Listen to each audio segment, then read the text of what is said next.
jordens rotation. Jorden roterer rundt om sig selv, hvilket skaber dag og nat.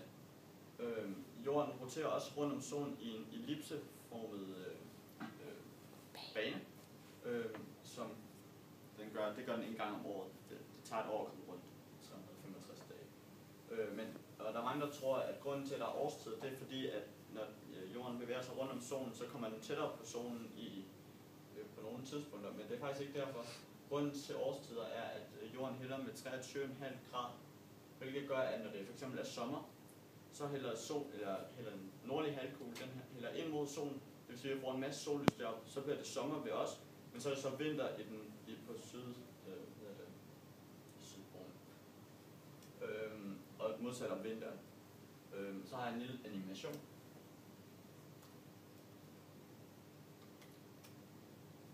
Og som I kan se, nu tager jeg en sommermåned, det gør I der. Så er der rigtig meget sollys her. Det er så på den nordlige halvkugle. Der er masser af sollys og knap så meget mørke. Det vil sige, at der er sommer.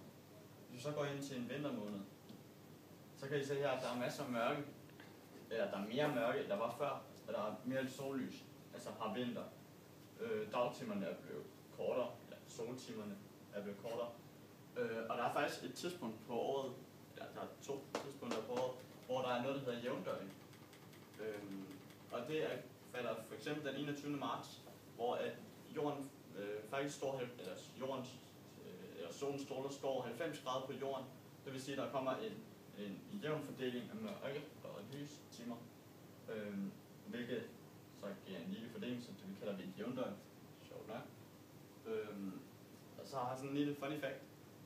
Og det er, at jorden til at starte med, der roterer den faktisk hurtigere, men her 100.000 år, der falder det, tror det var et millisekund. Og så siden dinosaurerne, da dinosaurerne levede, der var et døgn faktisk på 16 timer. Og i dag der er det jo på 24 timer, så det går faktisk langsommere nu, der roterer langsommere rundt om sig selv. Og lige en funny fact mere. Hvis den ikke havde den der hældning på 23,5 grader, så ville der faktisk være den samme årstid hele året rundt, eller der ville så ikke være nogen årstider. Og i vores tilfælde i Danmark, der ville det være sådan et forårsagtigt vejr hele året rundt. Og det ville faktisk være ligesom det der, fordi at den bare kommer lige ind hele tiden. Jeg vil gerne fortælle noget om månen og månens faser. Vi har 4 primære faser, og så har vi endnu yderligere 4 dernede.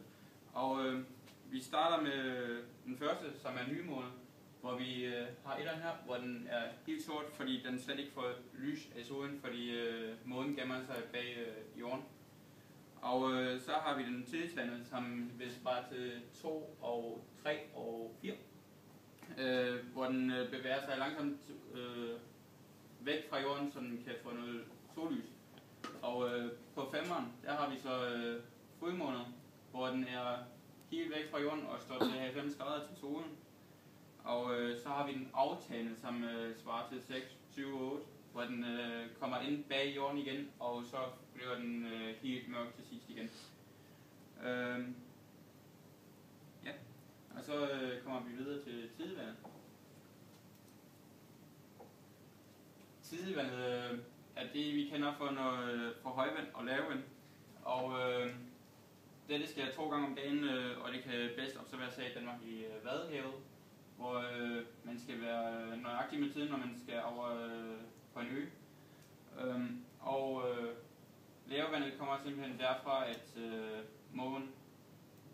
at solen er tæt på vandet, eller vandet er tæt på solen, og selvfølgelig bliver der flest, eller vandet formindsket, når man er tæt på solen, og så bliver den mindre formindsket, når man er længere væk fra solen, men over hele jorden er der stort set de samme kræfter, og det er det også med månekraften, som har en tiltrækningskraft, som så vil få vandet til at stige.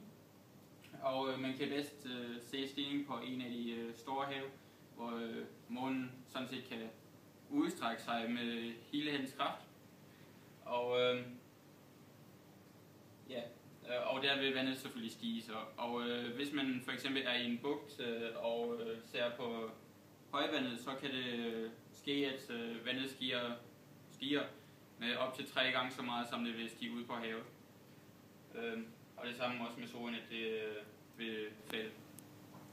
Vores solsystem det indeholder solen i centrum, og rundt om solen der kredser planeterne i ellipseformede baner. De kredser i rækkefølgen Merkur, Venus, Jorden, Mars, Jupiter, Saturn, Uranus og Neptun.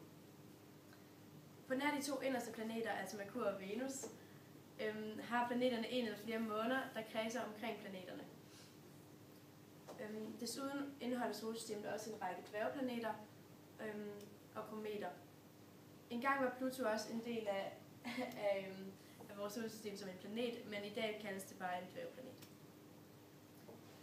Vores 4 inderste planeter, altså Merkur, Venus, Jorden og Mars, består hovedsageligt af sten, mens de 4 yderste, Jupiter, Saturn, Uranus og Neptun, mest består af gasser. Mellem Mars og Jupiter ligger et asteroidebælte, og efter Neptun ligger Kuiperbæltet. Merkur, som er den planet, der er tættest på solen, ligger kun 58 millioner kilometer fra solen i gennemsnit, mens Pluto, som er den yderste, ligger omkring 6 milliarder kilometer fra solen. Selve ordet planet betyder vandrestjerne. De gamle grækere gav dem navnet, da det ligner stjerner, der flytter sig på himlen. Men det er endnu usikkert, hvilke objekter man kalder dværgplaneter frem for asteroider. Både planeter og dværgplaneter er altid runde på grund af deres tyngdekraft og deres rotation. Hvis et objekt er for småt, er det ikke rundt og kan være en asteroide. Kometer er trods alt lettere at kende, fordi de har en meget langstrakt bane. Dog ses de kun én gang på 100 år, og de kan også give anledning til stjerneskud. Man har fundet en del større objekter i vores solsystem i nyere tid.